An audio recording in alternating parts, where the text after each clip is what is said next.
This season, Instacart has your back to school. As in, they've got your back to school lunch favorites, like snack packs and fresh fruit. And they've got your back to school supplies, like backpacks, binders, and pencils. And they've got your back when your kid casually tells you they have a huge school project due tomorrow. Let's face it, we were all that kid. So first call your parents to say I'm sorry, and then download the Instacart app to get delivery in as fast as 30 minutes all school year long. Get a $0 delivery fee for your first 3 orders while supplies last. Minimum $10 per order. Additional terms apply. Acast powers the world's best podcasts. Here's a show that we recommend. What is The Briefing Room? It's a behind-the-scenes look at how the criminal justice system works and the lives of the people within that system. If you love true crime, well, these are the real people who do the job every day of making sure justice is served. Hi, I'm Detective Dave. I'm Detective Dan. Together, we have decades of experience in local law enforcement, a profession that we think is often misunderstood. So we're going to explore how to do it right, and we won't shy away from when it's done wrong. These are stories you'll hear nowhere else. Unique, frank, and unvarnished. From the team that brought you Small Town Dicks, this is The Briefing Room. Episode 1 drops on August 30th. We'll meet you in the briefing room. Acast helps creators launch, grow, and monetize their podcasts everywhere. Acast.com.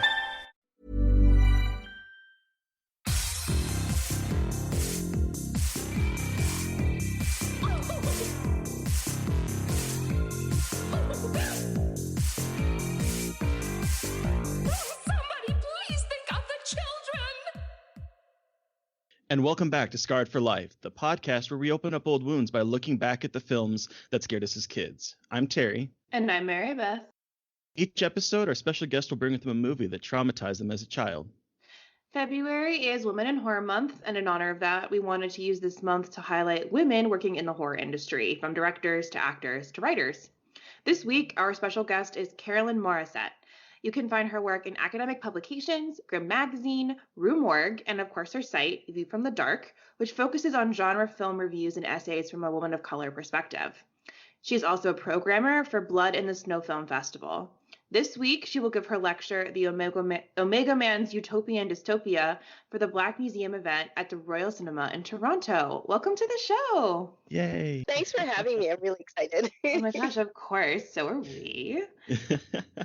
I'm really excited to talk to you because we've not had a film programmer on, and I know Mary Beth is really curious about what goes into that.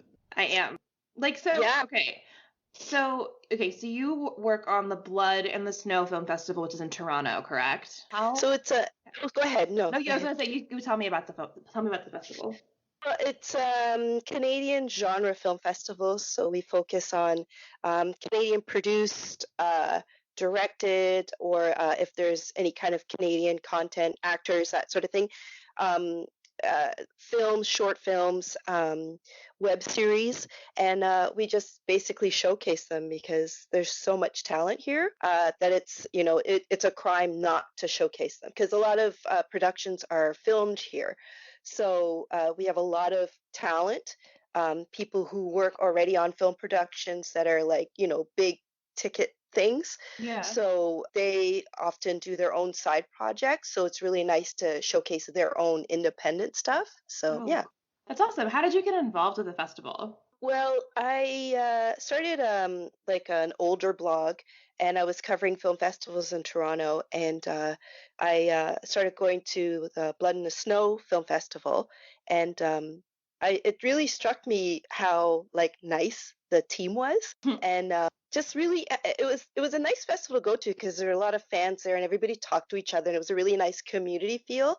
And Kelly Michael Stewart, who's director of Blood in the Snow, he approached me, and he had been reading my blog. I had no idea. I thought like 2 people, and then my boyfriend read it. So it's like, oh, someone's reading my blog. And he approached me, and he's like, I really like your point of view. And I joined the team. I think that was 2015. Something like that. Yeah. That's amazing. Yeah, so it's a really great team to work with. Everybody's just really great. So, yeah.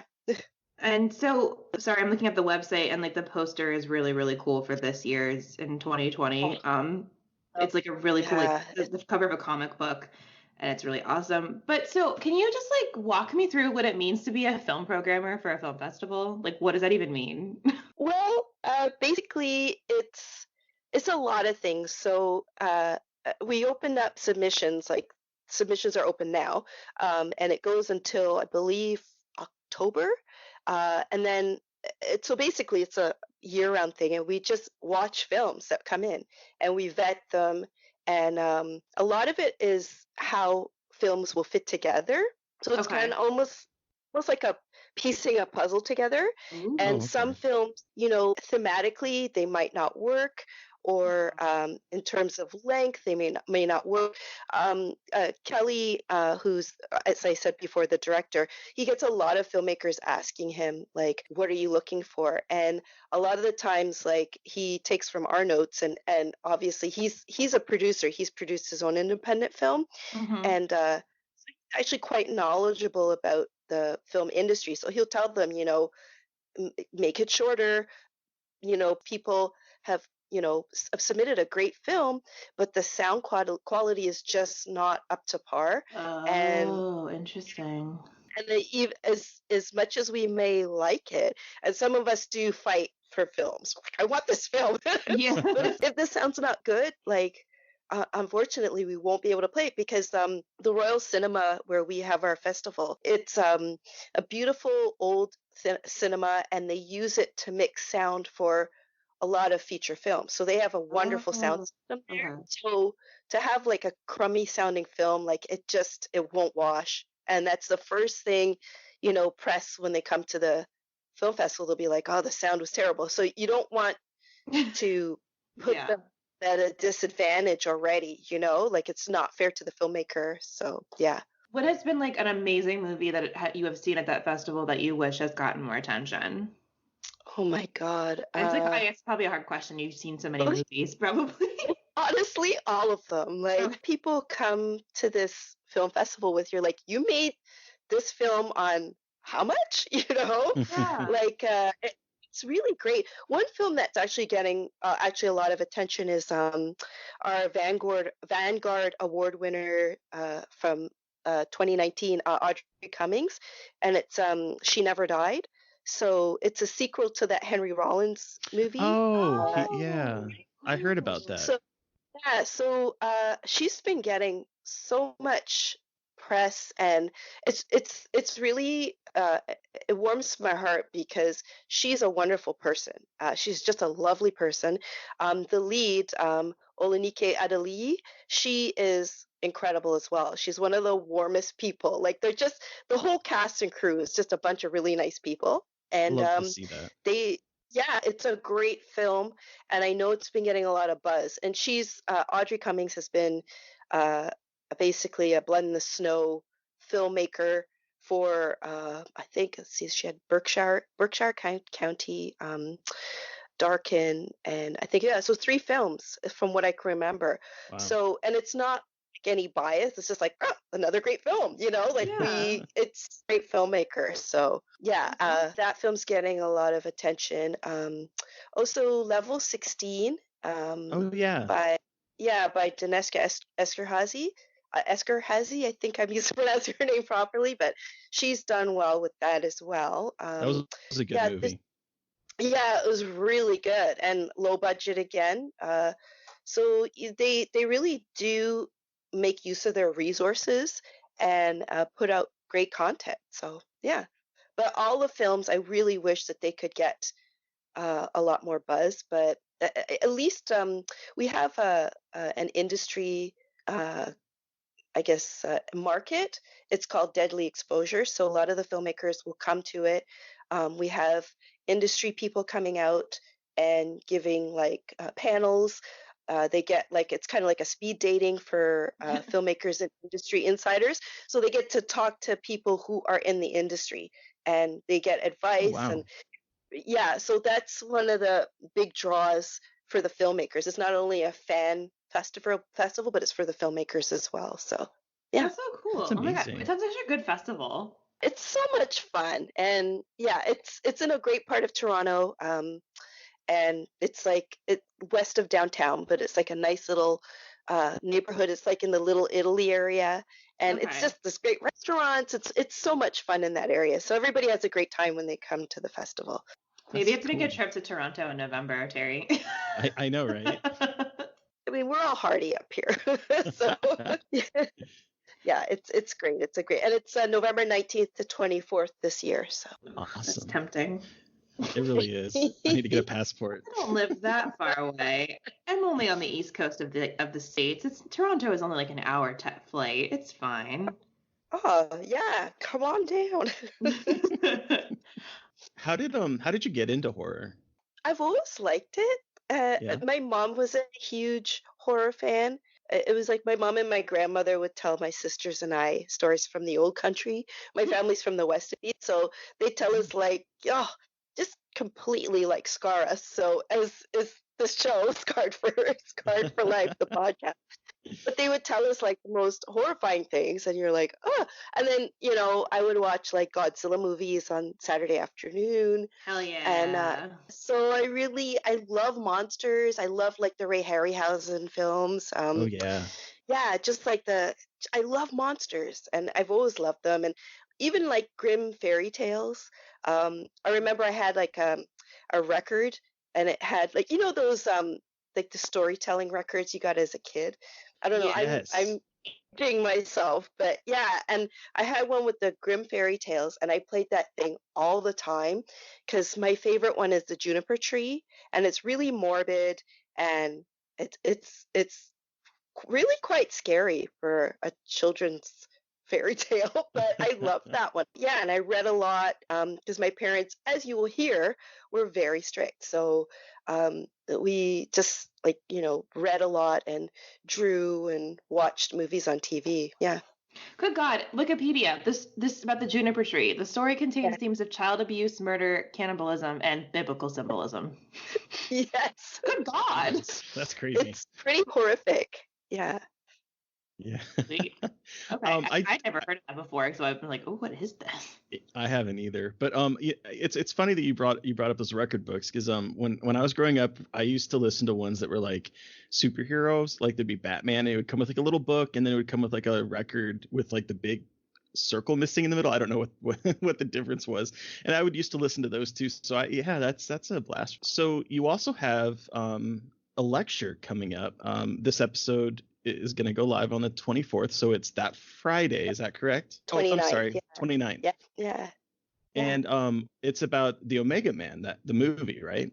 Yeah, it's about kind of some unseen things in that film. I love Rosalind Katz. She plays Lisa in the film, the woman that Charlton Heston meets in the department store, and they become allies and then lovers.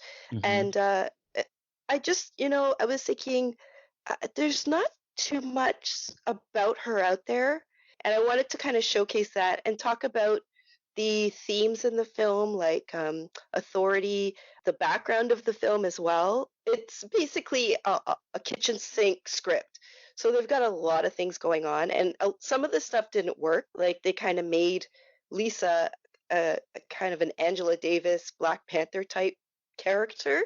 Wow. And you're like, oh, how is this working in the post-apocalyptic world of LA, And it's kind of bizarre, but it's got this really neat kind of optimism towards the end. There's also like this Jesus figure that Charlton Heston plays as Robert Neville, and he's like the savior with his blood. And there's a line in the film where you're like, did they just say that? When he meets there's a younger man. His name is Duke.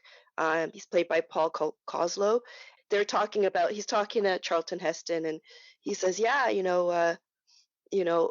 we have to figure out, a cure. And like, they're talking about the plague, and Charlton Heston's like, yeah, well, I'm immune to it, so I want to use my blood. And I believe Duke says, Christ, it's in the blood. And I'm like, did he just say that? Because that's handed, Yeah. So there's a lot of handedness. There's some great themes, some great Afrofuturistic stuff that I want to point out as well. So yeah, hopefully it'll be a good time. It sounds awesome. I've actually never heard of this movie, so it sounds really interesting. It's based on the Richard Matheson book I Am Legend. That's right, isn't that? Oh yeah, that's right. I remember reading that. It's like I Am Legend. Are you gonna talk about the movie, the I Am Legend adaptation at all in your lecture too? Just briefly, because there's two. There's one, and there's one from straight to video, which is really terrible. But because I know Matheson wasn't really thrilled about any adaptation, so because he wasn't in charge of the script. Right. And yeah, there's also Last Man on Earth with Vincent Price. So that's right. There's people have tried, and it just wasn't up to par for him. So yeah, but hopefully we get a bunch of people coming out, because I think it'll be a lot of fun. And the movie's just fun, aside from all the deep themes.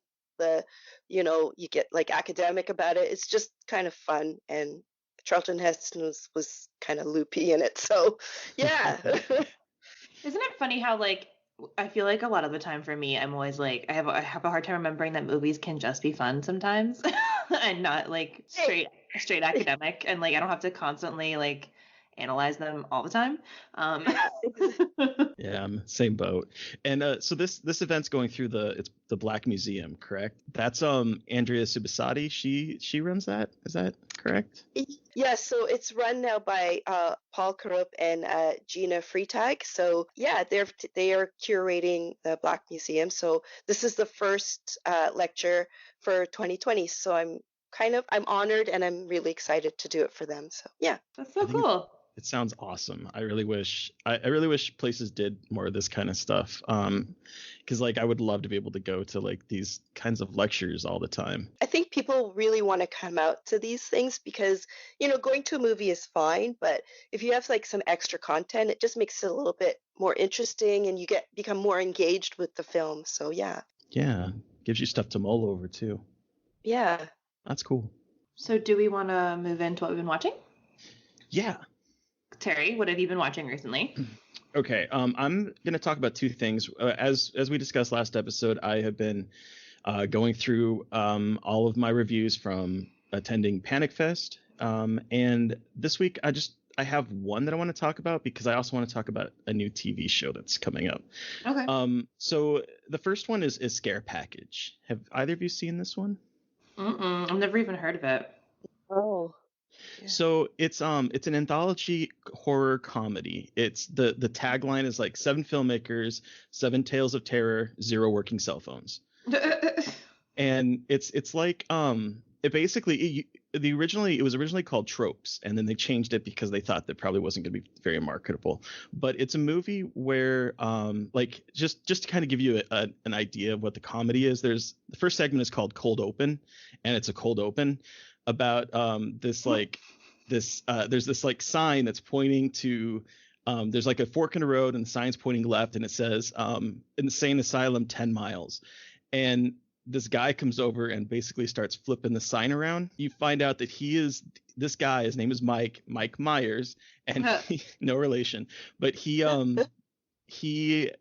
is basically the dude that comes in a horror movie and sets things up.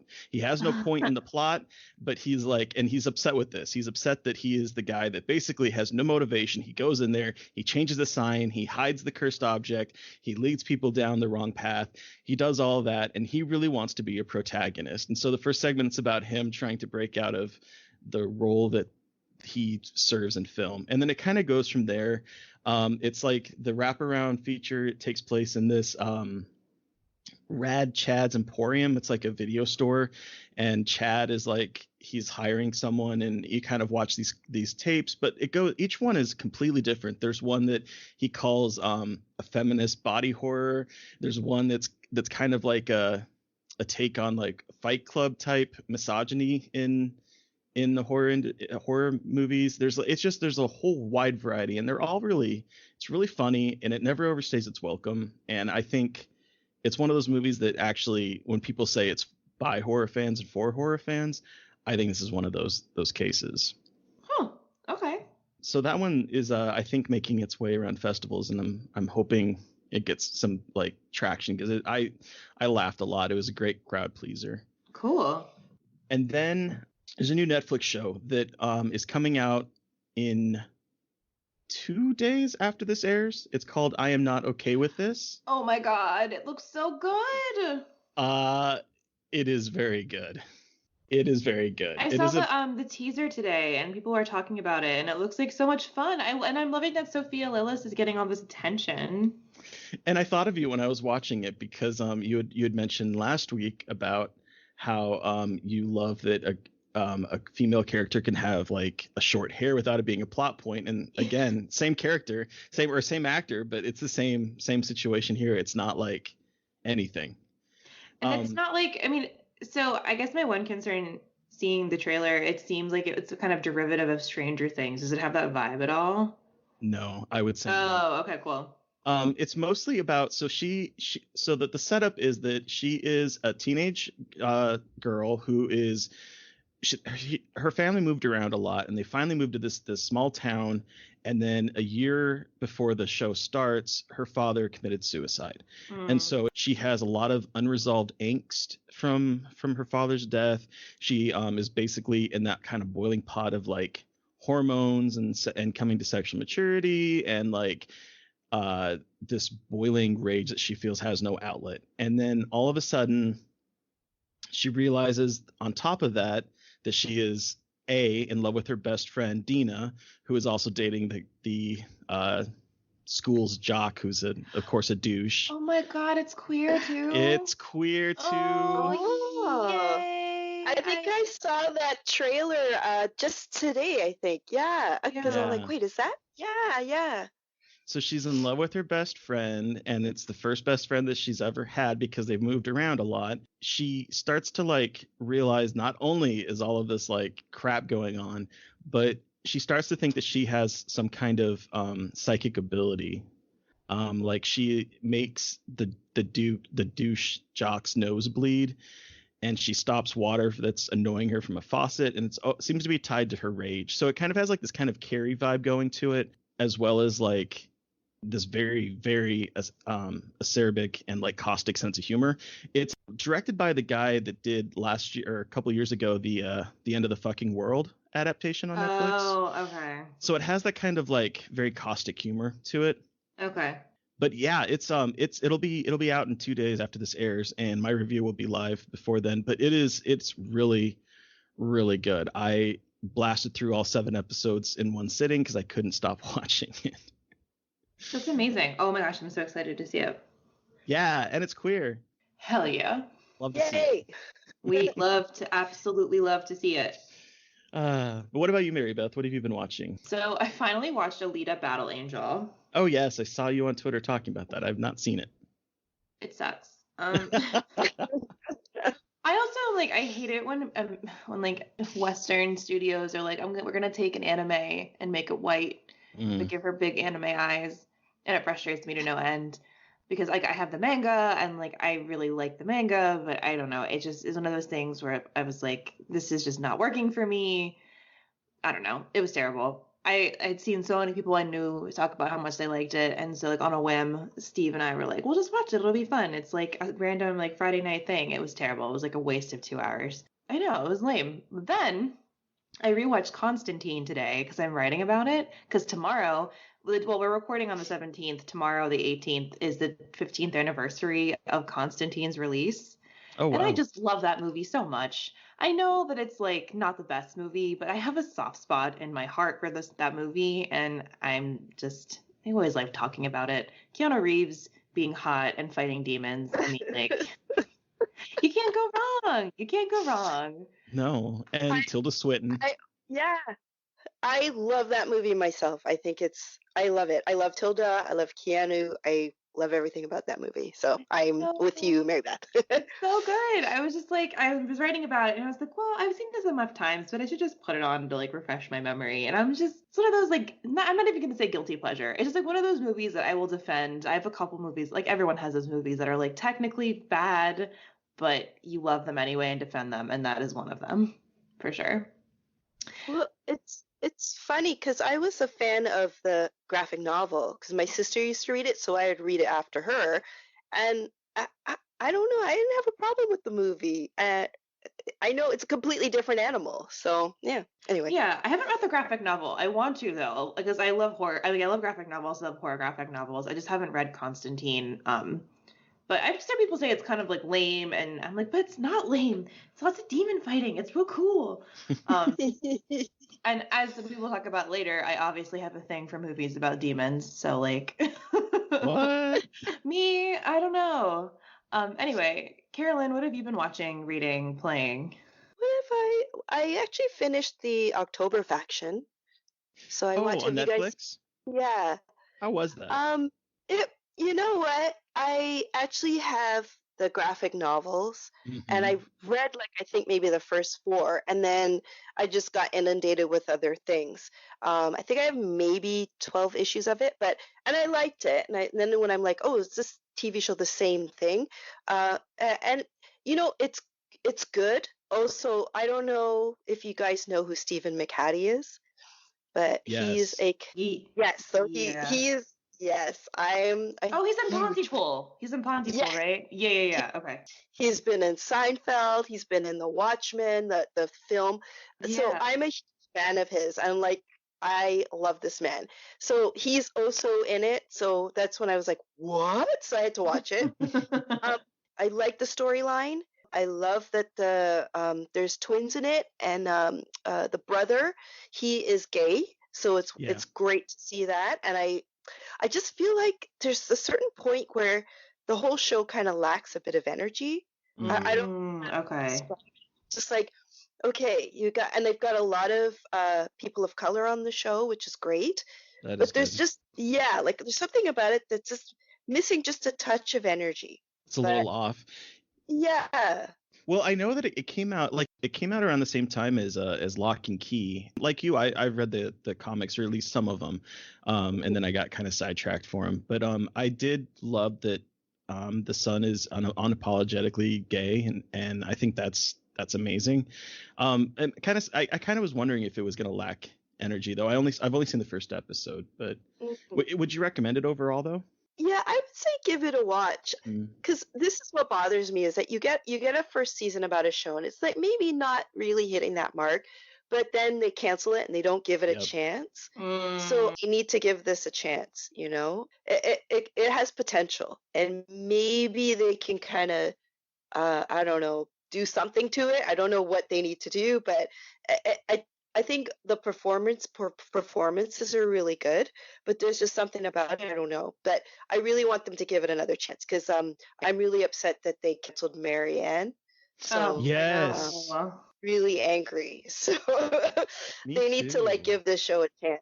Well, I had actually never heard of it, which is ridiculous. But I hadn't read the graphic novels, but the artist is Steve Niles, and he did the art for 30 Days of Night, which everyone knows is my favorite thing of all time. And I will consume any content that Steve Niles touches because I love his art style, and it's so creepy. So I'm gonna have to buy this on the internet tonight. That's actually how I discovered it, was because of 30 Days of Night. Oh, really? Yeah. Because the artist. And Danny Houston, I fell in love with him from 30 Days of Night. Yes. Thank you. I've been validated. Oh my God, this is like the hottest and scariest vampire I've ever seen. It's like, ooh, I don't understand why I think this is hot, but his mouth full of sharp teeth is doing something for me that I don't quite understand. Okay, good. We're on the same page here. Always. I know. When I first saw that, I'm like, I would like to consume all of the Danny Houston content. And then I realized he's not in like a ton of good stuff. After I watched that movie, I was like, oh, okay. But still, doesn't matter. Can I mention one more thing? The Outsider. Are you guys watching The Outsider? I think you are, Terry, right? Because are you doing recaps? Or? Yep, I do recaps with Joe Lipsett. I haven't yet, and I know, like, I've heard amazing things from Terry and from just everyone online saying how good it is. So I really need to watch it. Yeah, so good. Like, so I watch it from this streaming service that I subscribe to. So it was on last night, and it was kind of it was scrolling. So my sister and I are watching it because I live with my sister, and she starts screaming at the TV. She's like, "Oh!" She's like, "You better work." She's cursing out this. My My sister yells at the TV. Okay, so. Well, how many episodes are left of the season? Last night was episode 7, so there's 3 left. Okay. Yeah, I'm really enjoying it. Have you read the book, Carolyn? Yeah, I read it. Yeah, I think it's one of his best books. I'm gonna say, yeah. Yeah. Well, did you read it? Yes, I read it. I am not. I love the first half, and then I felt like the second half there was just a lot of discussion about what we already knew. Like every single time they have to meet someone, they have to like go through the whole rundown of what's going on, and it just sort of like got bogged down for me. And are you noticing? I think did they change a little bit for the TV show? I can't really remember the book, but I feel like they changed a little bit. They did. For the show. They changed a lot, actually. Yeah.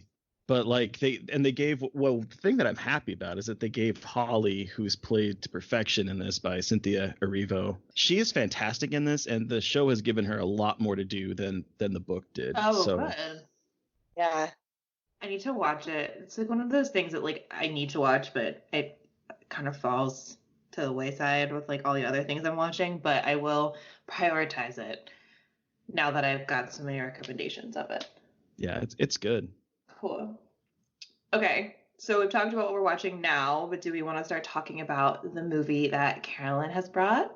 Oh, yes. Yes. Carolyn, what movie are we discussing today? We are discussing The Exorcist. Somewhere between science and superstition, there is another world. The world of darkness.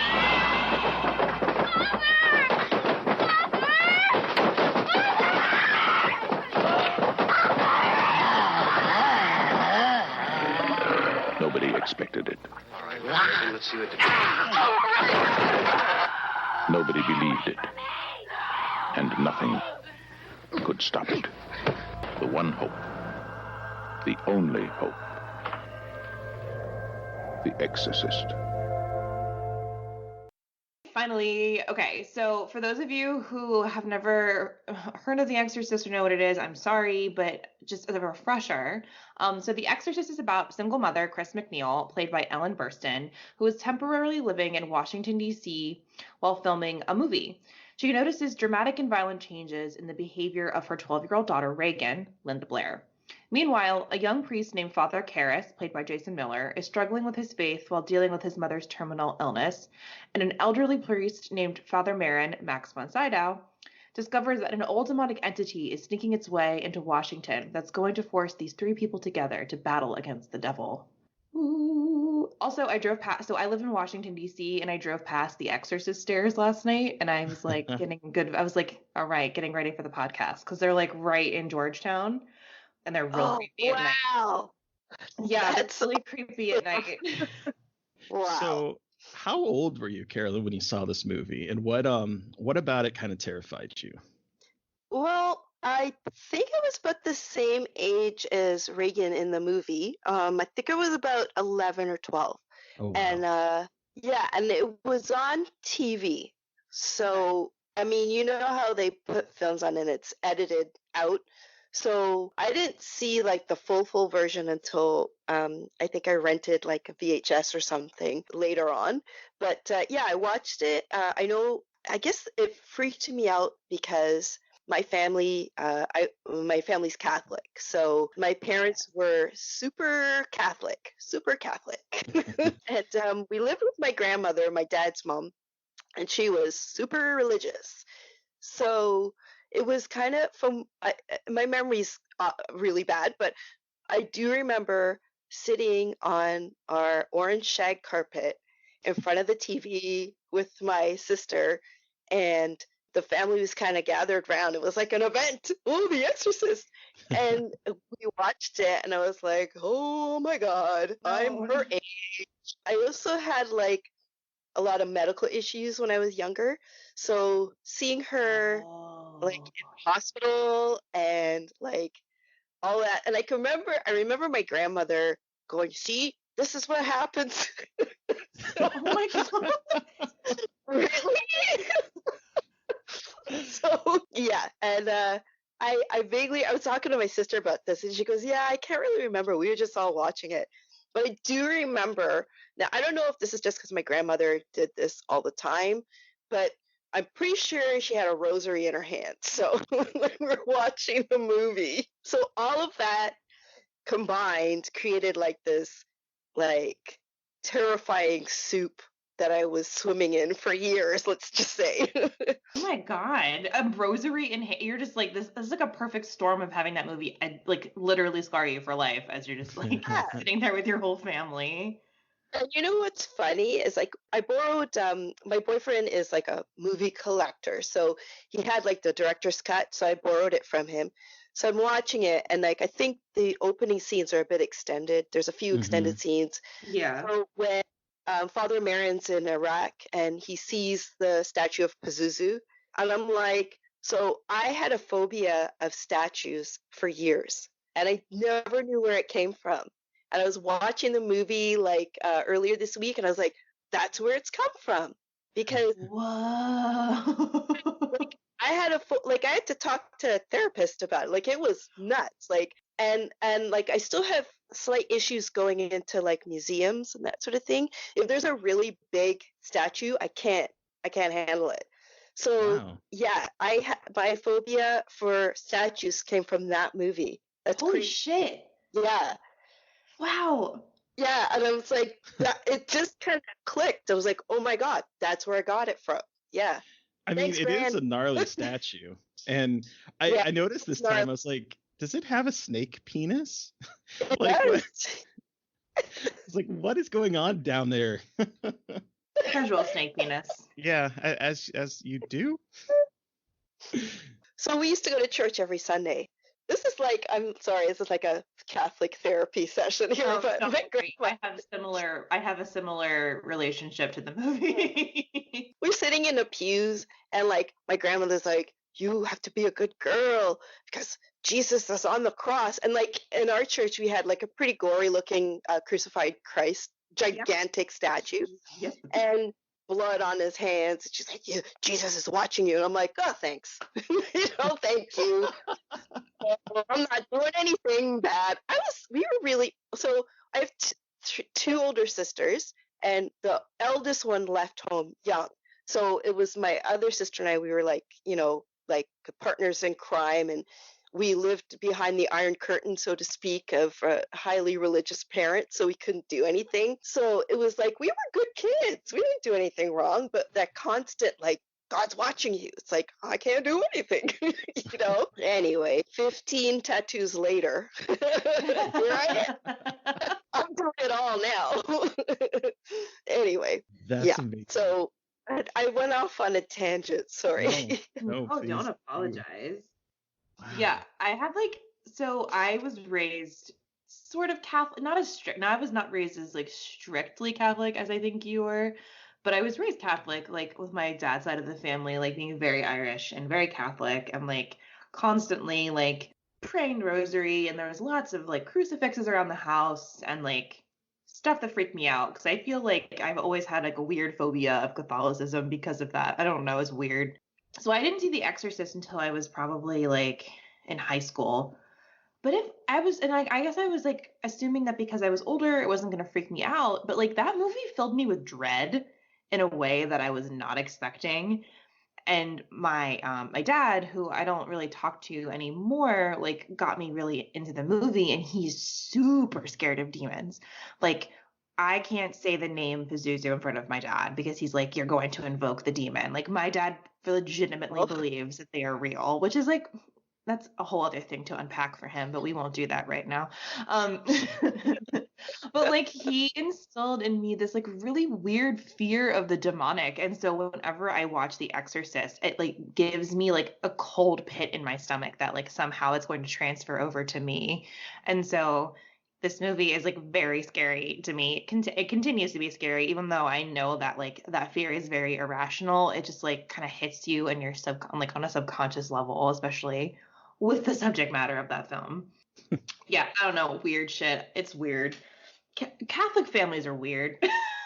They really are. They really, especially if you're a girl. It's like, thanks. It's like so weird, and it's just like a lot of guilt, and especially if you're a girl, there's a lot of guilt, and there's a lot of scaring you with things, and it's already pretty terrifying. Like you said, there's usually like a giant fucking crucifix with a bleeding Jesus in front of you every Sunday, and like that's already like pretty traumatizing in the first place. And you've got to drink blood and eat a body, and it's just like a lot of horrifying imagery when you really think about it and get down to it. And it's just fucking weird. And all the women in the Bible are bad, and all the men want to kill their sons. So, I mean, come on. Yeah. Weird. Catholicism is so bizarre. It is just so bizarre. But I also grew up thinking that Catholicism was the only thing that existed. Like, I knew, Catholicism, that was the only thing that, like, was the only kind of Christianity. Like, I was like, they're like, oh, yeah, I'm, like, Episcopalian. I'm like, what? What does that mean? I didn't know that was the thing. So, fun. I got my first communion and then never got confirmed. My mom was like, nah, you don't have to do this anymore. So. Oh, I have to do the whole thing. Well, because my parents got divorced, and my mom was like definitely not as invested in it as like the Irish side of my family, and she was like, "This is stupid." So, I got out of it early, thankfully. Yeah, yeesh. You were in Catholic school? No, I didn't. I had to go to public school and then Sunday school taught by disgruntled university students. So I don't even know. I don't know what I learned, and I used to like do all kinds of stuff to try to get out of going to Sunday school. And so I cried wolf one too many times, and then my mom made me go sick, and I threw up. Oh my God, you pulled a Reagan. I did. Everyone's like, ew. So then after that, I was like, that's the girl that threw up at Sunday school. Oh my God. That's horrible. You know what also freaked me out too? So our parish priest, he was this older guy, and sometimes he would fall asleep like during I guess I don't know what you call them, the deacons. They would read like the Psalms or whatever. You see him up there and you're like, that dude's sleeping. But he had what are those French dogs? A Bouvier, those big black dogs? The Bouvier de Flanders, I think is what they're called.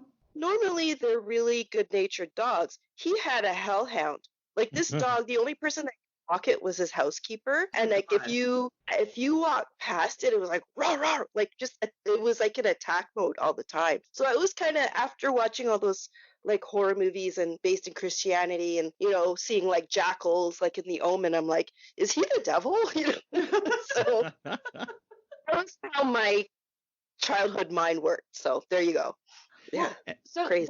What scene from The Exorcist sticks out to you the most? Like, what was one that really freaked you out as a kid? Trying to think as a kid. I think it was the exorcism at the end. I think that really freaked me out. And seeing her transform like that. Now it doesn't quite. I mean, as an adult, I'm like, eh.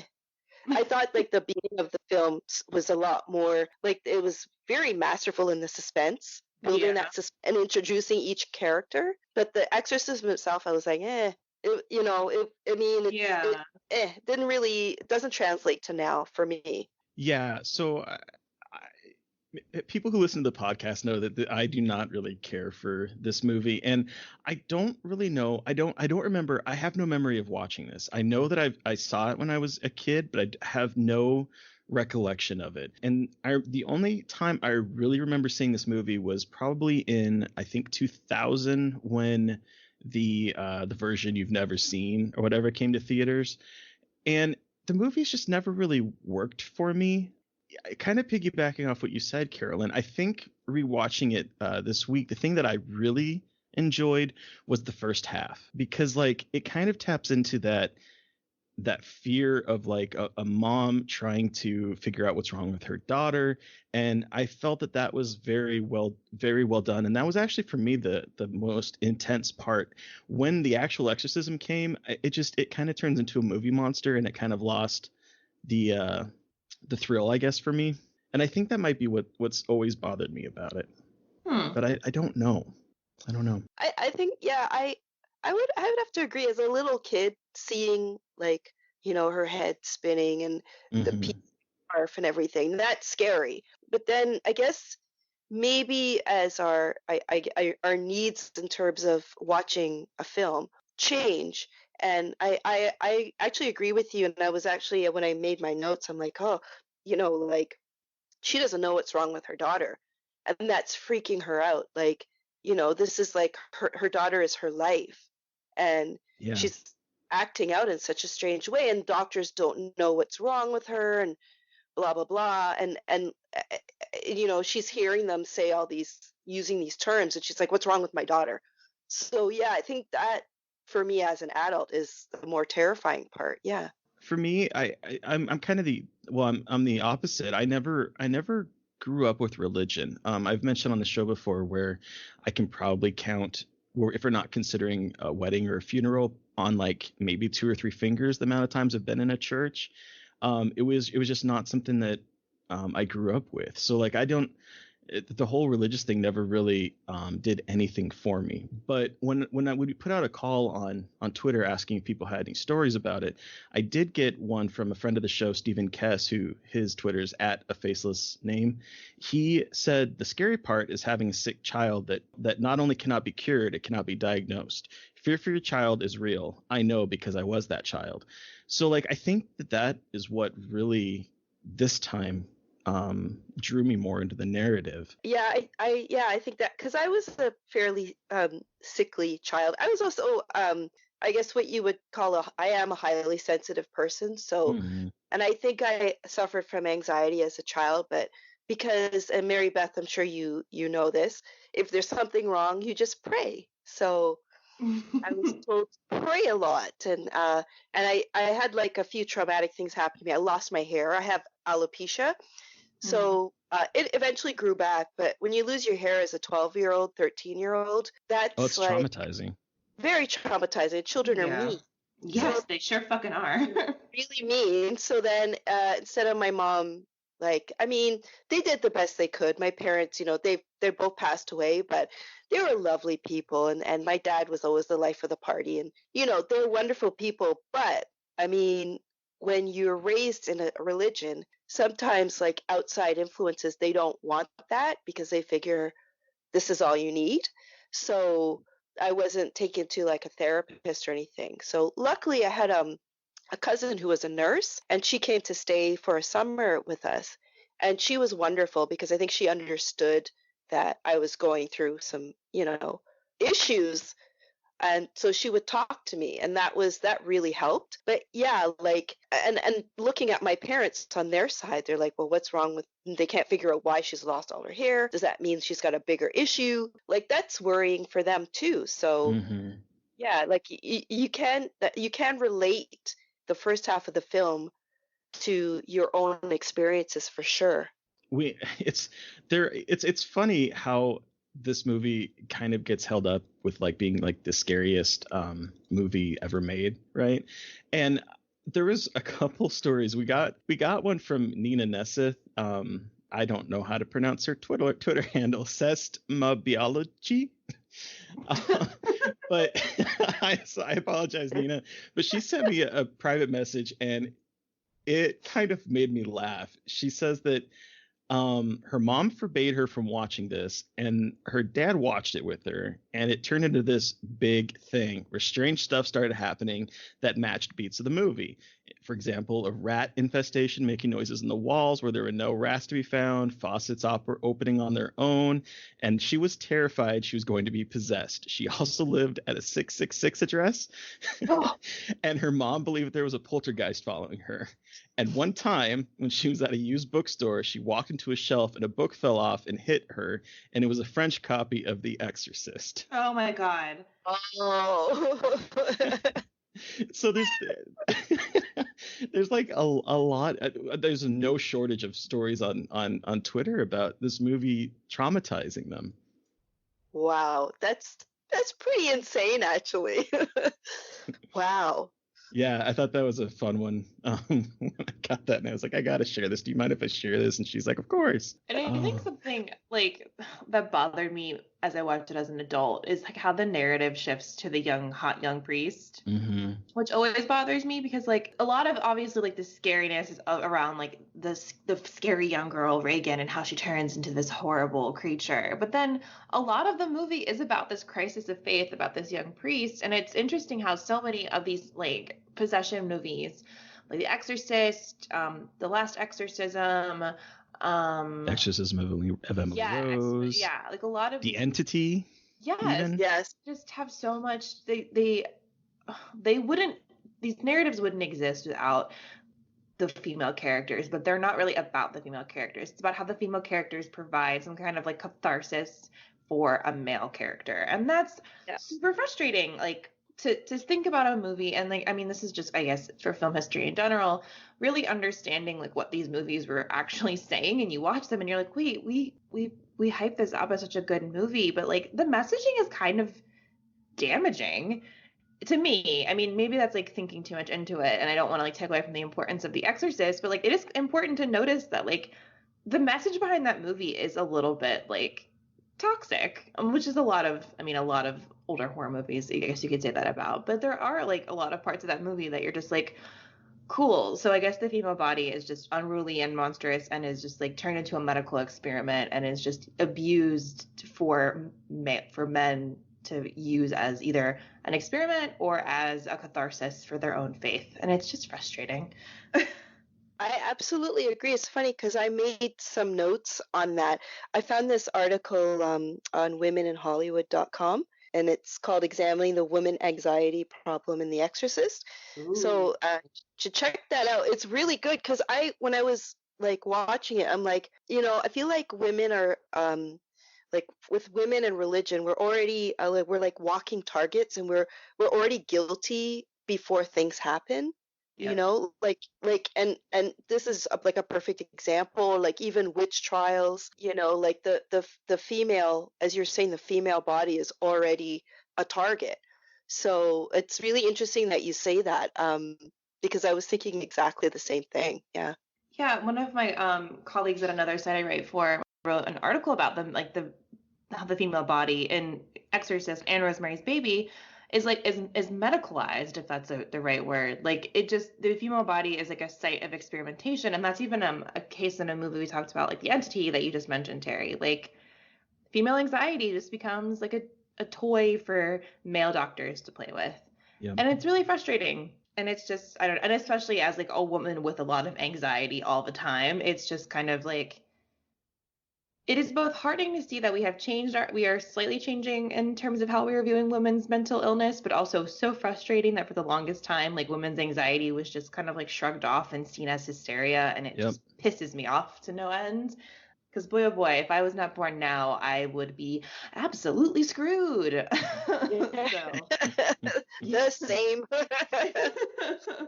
And what's interesting is you kind of talk about like foundational films, and The Exorcist really kind of established the genre tropes for this type of movie, right? Yeah. So everything that comes after it is either A, compared to The Exorcist, or B, kind of follows along the same beats. I mean, it established those mass market genre trappings with usually a teenager, almost always a woman, focus on the priest performing the exorcism, and like you said, the woman's body becomes kind of a way for men to overcome whatever is ailing them, and there's always the burgeoning sexuality. I mean, I forgot some of the stuff that happened in this. Like I remember the crucifix masturbation scene, but I did not remember her grabbing her mom's head and pulling her into her bloody crotch.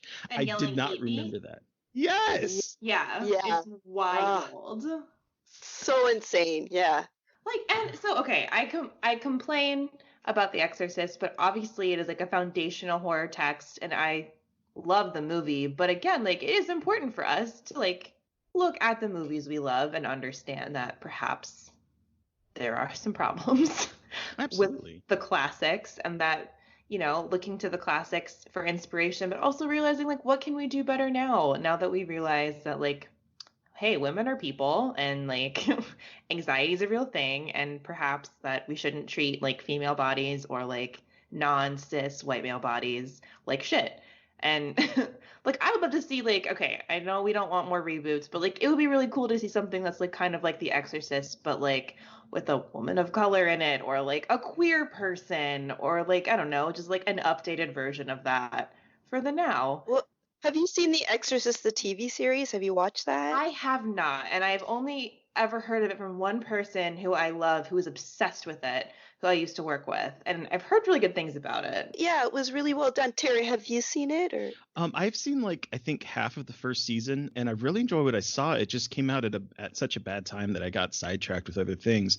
But someone reached out to me on Twitter and said that there's actually as the season goes, or the show goes on into the second season, they introduce more queer characters, and there's a lot of queerness to it. Oh, is that There is. Okay, Yep. cool. Yeah. Well, then I eat my words. Yeah, no, and they do an excellent job of, because I'm like, you know what, let me compare. So I was watching like the first few episodes of the first season, and they really translate some scenes even from the original film so well, and it's so clever. And it kind of blew my mind. And they canceled it. The second season was okay. They had a lot of people of color in the second season. John Cho.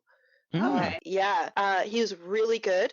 And but they canceled it as they did. I'm just going to put it out there. The Omen. They should not have canceled that show. Anyway, that's just an aside. But like it was such a well done show. Like the first season was really well done, and they incorporate some conspiracy theories happening there. People who are good aren't as good as you think. So I think they modernized it well. They still do use female characters as kind of the vessel for like a demon, but it is actually really it's updated really well. So, I would recommend having a look at it. Cool. Okay. I remember liking what I saw. Yeah. For sure. So one other I'd be remiss if I didn't share this. One other Twitter user response that we got was from Kim Fowl, Faul, Faul. She said that the first time she tried to watch this, she got so scared she took the VHS tape out of the VCR and threw it away. It upset her that much. And then she refused to watch it ever again until last year when she mistakenly told Freddy in Space, John Squire, right? Yeah, John Squire. Yeah. Told him that she had never made it through. And of course he made her watch it last year. And she said that she really liked it this time, but she found it still extremely upsetting, and that she hid under the fleece blanket during the cross scene. Yeah. But it makes me wonder. So, what do you think of the movie? And we've kind of touched on this a little bit, but how do you think the movie's aged, Carolyn? I think it's aged pretty well. Again, like for the time, I think who's the makeup artist? Is Dick Smith? Was that his name? Yes, Dick Smith. I think he won. Did he win some? Was it an Oscar? No, they won an Oscar for sound. But he did the makeup. It does hold up. Again, I found the exorcism part.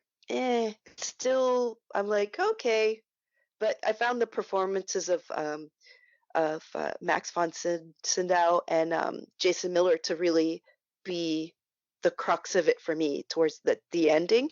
Yeah. But I still find the first half of the film is really so well done, and because William Friedkin did the French Connection, so that's like a classic film, and it's got a lot of the similar elements like suspense and character building. So I think it really holds up that way. I also think it probably doesn't help that Scary Movie 2 kind of took the piss out of it. So like every time I watch the exorcism part, I'm always thinking of the opening scene in Scary Movie 2 where Mother's in here with us, Harris. Would you like to leave a message? I'll be sure that she gets it. Yes, Mom. Will you get out of there, please?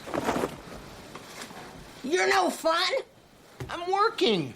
See you later, Mrs. Harris. she's like, your mother's in here. Do you want to leave a message? Yeah, Mom, get out of there. Like every time something would happen, I would just immediately think of the Scary Movie 2 opening. Amazing. Made me think the piano, and he's playing the piano too, and he starts singing. What is that hip hop song? Oh my gosh, yes. Hey, do you guys know this one? Oh. Now this is the real shit. Yeah. Shake your ass. Watch yourself. Shake your ass. Show me what you're working with. Shake that ass. Show me what you're working with. They break out into that from Hello Dolly. Oh my god. Yeah. And then she just starts peeing, and oh my god. It just goes on and on and on and on.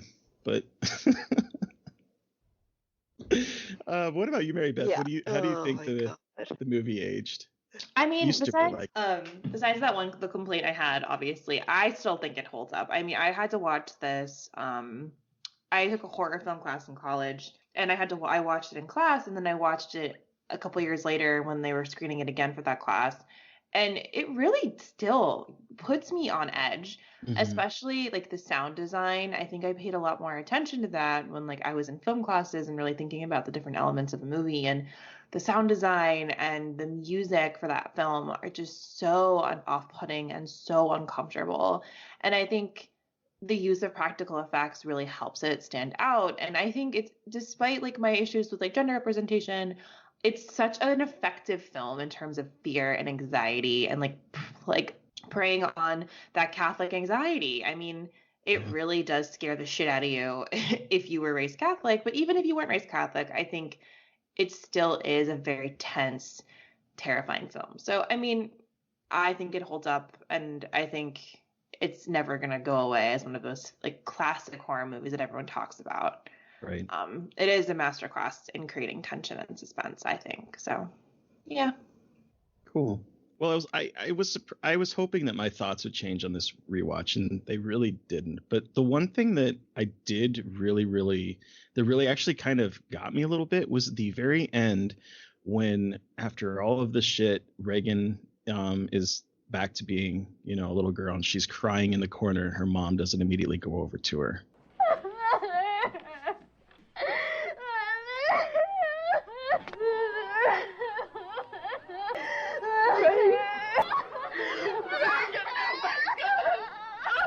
That scene really like hit me this time. I don't know why, but it just like, I just want go over to her, and she's just bawling in the corner.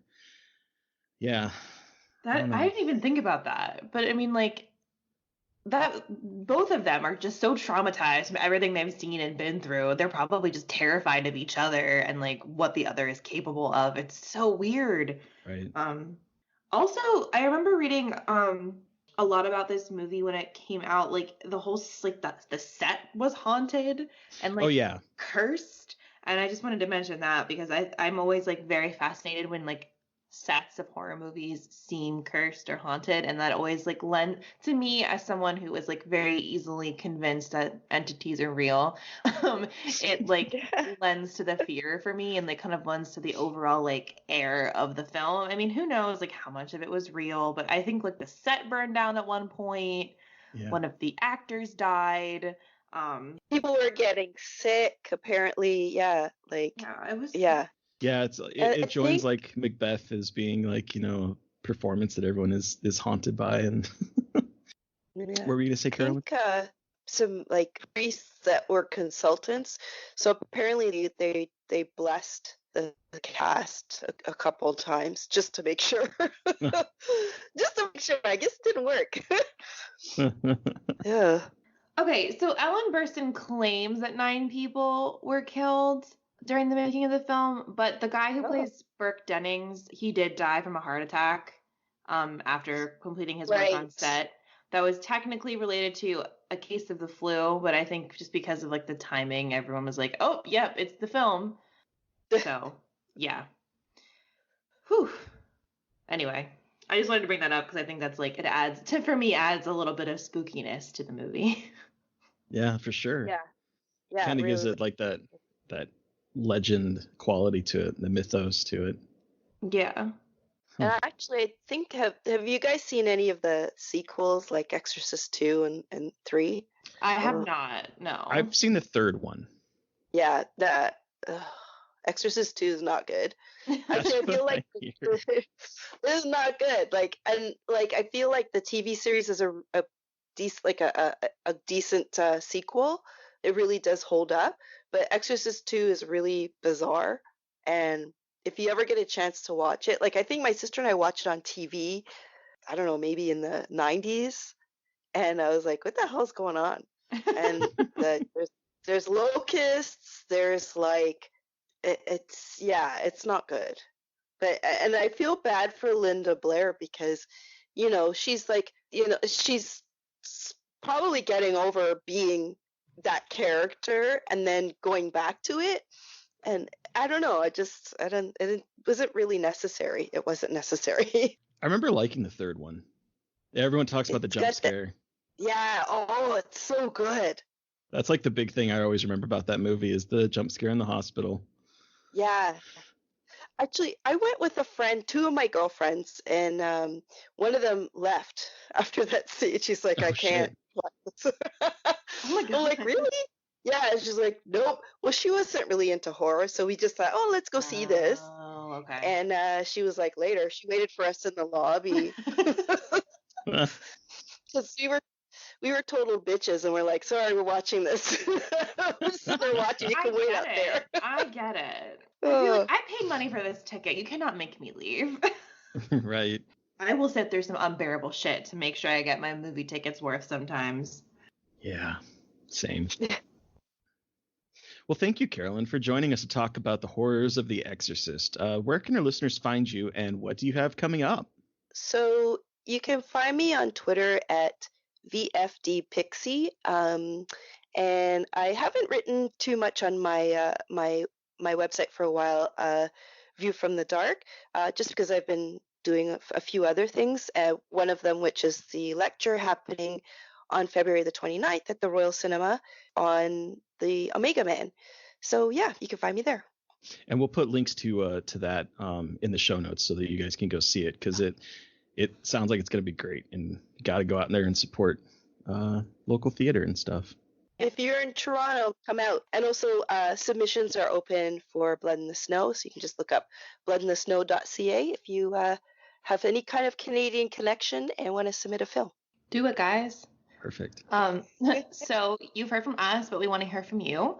What has your experience been with The Exorcist? Send us an email or send us a DM on Twitter. You can email us at scarredforlifepodcast@gmail.com or send us a DM at scarredpodcast, and we might feature you in an upcoming episode. You can also reach out to both me and Terry on Twitter. I am at MB McAndrews. And I'm at Gaily Dreadful. And of course, like I said, tag us at Scarred Podcast if you want to talk about the podcast on Twitter. And please don't forget to review, rate, and subscribe. Thank you to Steve Barnold for our artwork. Thank you to Sean Keller for our amazing music. Thanks, everyone, and stay creepy. And until next time.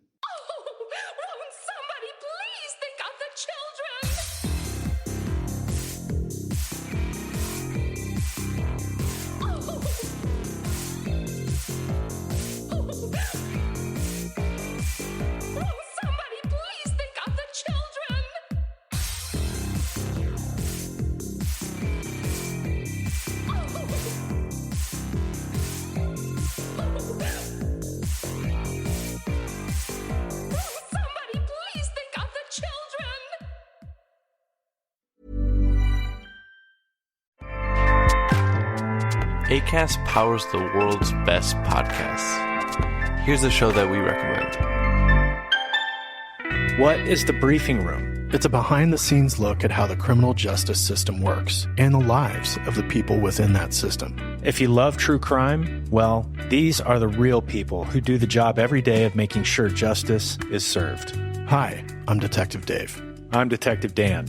Together, we have decades of experience in local law enforcement, a profession that we think is often misunderstood. So we're going to explore how to do it right, and we won't shy away from when it's done wrong. These are stories you'll hear nowhere else. Unique, frank, and unvarnished. From the team that brought you Small Town Dicks, this is The Briefing Room. Episode 1 drops on August 30th. We'll meet you in the briefing room. Acast helps creators launch, grow, and monetize their podcasts everywhere. acast.com.